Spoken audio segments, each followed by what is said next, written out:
Hi, I'm Nikki, the Obsessive Bookseller. Welcome to my channel, and welcome to this month's Tackling the TBR. These last couple weeks have been hella busy. I haven't even touched a book.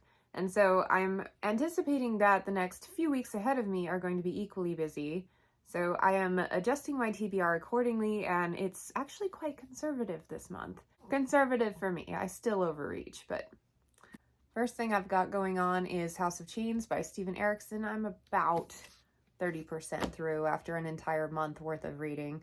This book is just so dense. It's going to take me a while. I'm always overly optimistic when I start a Malazan book. I'm like, okay, the first one took me an entire year to get through. The second one took me about 6 months. The third one, 4 months. So maybe I can hope for 3 months out of this one. The problem is I'm such a perfectionist when I'm reading these. I can't just go with the flow. I have to cross-reference all the names, make sure I know exactly who we're talking about, because I know as soon as I get lost, I'm not going to care anymore. So I have to make sure I don't get lost, and the only way to do that is to get really detailed with it. And so far, I am remembering all the names, but I am kind of forgetting a little bit of context, so I keep having to bounce back to Memories of Ice and Dead House Gates to kind of remind myself who each character is and what role they played. At this point in the series, I was hoping maybe, just maybe, I'd be able to switch to audio, but there's no way that's going to happen. So physical read it is, snail's pace, maybe a couple of pages a day, and yeah, maybe my goal should be by the end of the year. And I don't know about you, but I'm already sick of seeing it on my lists of currently readings. Last month, I didn't quite make time to get around to Ruin by John Gwynne. It's book 3 in the Faithful and the Fallen series.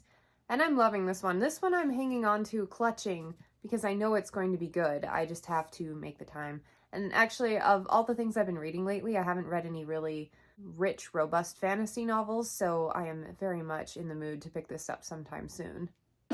For Patreon Book Club, we are reading Justice of Kings by Richard Swan, first book in the Empire of the Wolf. And I have been really interested in this one since it first came out back in February. And the reason being is it's apparently got a really cool narrative. Something a bit unconventional, and I love it when authors play around with voice and kind of break rules a little bit. So, looking forward to this one. I'm really excited that it won. And as it happens, a second book already has a cover and is on the horizon for next year, and that's always a good thing. I have read so many first books in series where nothing came of it. I'm like, why did I bother?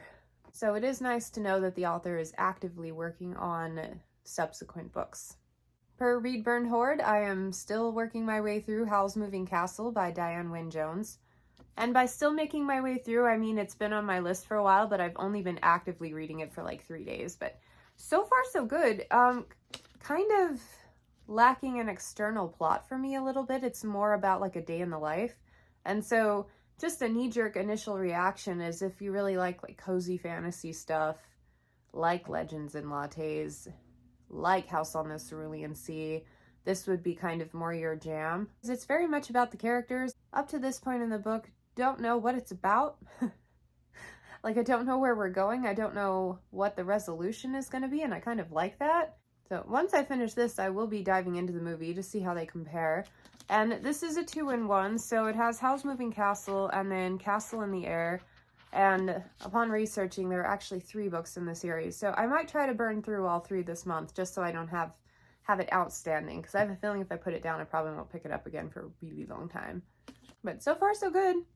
I really like the author's writing voice and flow, so that's something it's very much working for it in its favor.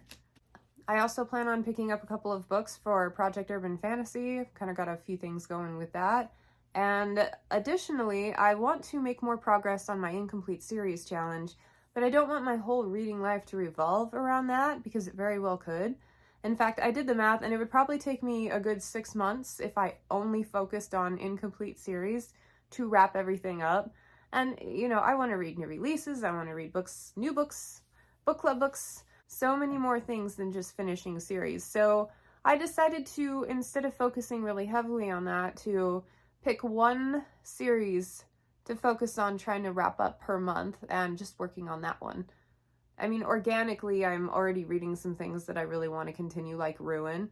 But the one I'm picking for this month is I want to get up to date and finish the Arc of the Scythe series by Neil Shusterman. I have The Toll left, and I thought I only had one book when I picked this, but evidently there's one called Gleanings that comes out this month, and it's kind of like a after the trilogy collection of short stories, so I may as well read that as well. So if I can get through this month and have that one wrapped up, I think I will be quite pleased with myself.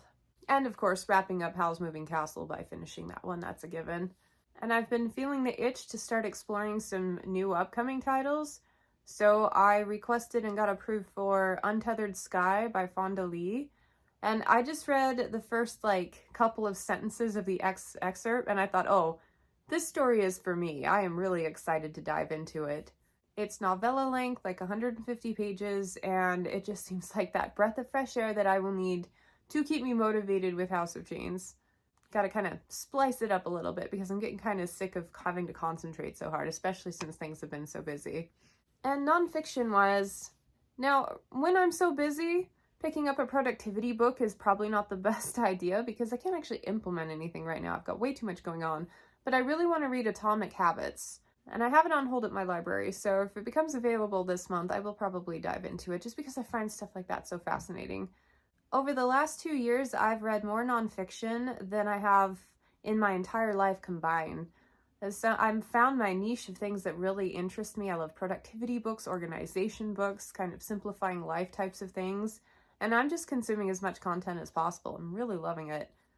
And this is primarily a science fiction fantasy channel, but I always find it fun to include the nonfiction stuff because it gives you a glimpse into what drives me as a person behind the scenes. You could probably already guess from how extensive I take some of my projects, like Read, Burn, Hoard, and all of the analyzing that I do, that I love stuff like that, but yeah, it's fun to keep it interesting. Anyway, kind of a short and sweet video for you today, just because I know I'm not going to have a lot of time. I will say unexpected fringe benefit of being so busy is that I'm not really that stressed out about what I'm not reading. I'm just enjoying what I'm reading currently and really kind of basking in what's right in front of me. So that's been really good for my soul. I'd love to know what's on your list for the month. Let me know in the comments, and I will catch you in the next video. Bye.